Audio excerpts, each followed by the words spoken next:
What does it take to become a real estate agent or financial professional? This is an opportunity for you to get into another space, get into a profession of serving people. So you really need to understand when you're a real estate professional, people think, okay, oh yeah, you can make a lot of money, you sell a house, you make 10,000, 12,000, whatever it may be. But really, it's not about the money.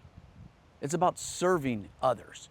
If you take a service approach where you actually care and work with your clients and really try to help them, that will be more sustainable in the future.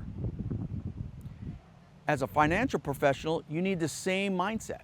You need to actually make sure that you're protecting their wealth, you're helping them put money in the right products, but more importantly, you're listening, you're serving them, just like you would as a real estate agent. That's why they'll go hand in hand.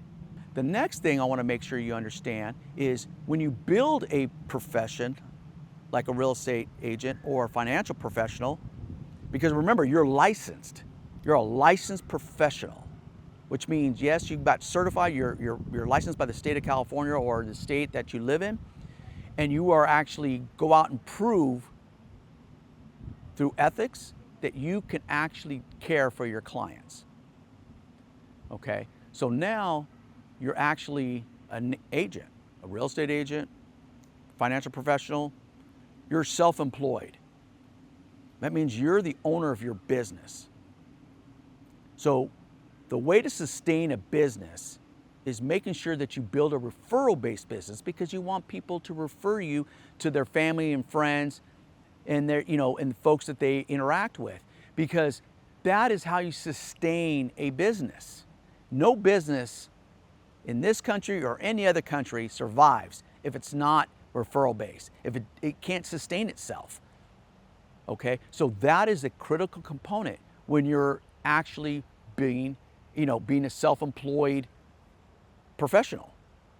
Okay, the third thing is an entrepreneurial mindset, because you have to understand you're going off on your own. What am I going to do? What if nobody calls me? What if I don't have clients?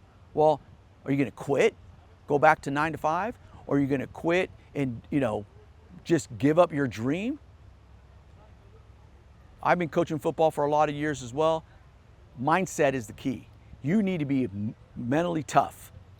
As a business owner, self-employed, entrepreneur, because you're going to have setbacks. Things aren't going to always work out. You can't fail. Failure is not an option. That mental toughness is the key. It's a key in life. Okay?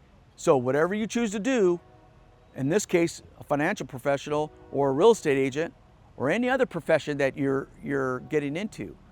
But the key component for a real estate agent and a financial professional is having that mindset that you can overcome any obstacle. Okay? So I want to make sure you understand that. Yes, you have to get licensed. Yes, you have to go through a process. But you have to do that in any profession. But if you want to get into the real estate game, if you want to get into the financial services game, then you really need to understand why are you getting into it. I encourage you, because I did this after I retired serving those in the state of California. Then I got licensed and started serving my community and serving my family and friends. I encourage you, if you want to join my team, more than welcome. If you have the desire to be a real estate agent or financial professional, and you're mentally tough and have the compassion and the desire to serve others, reach out to me.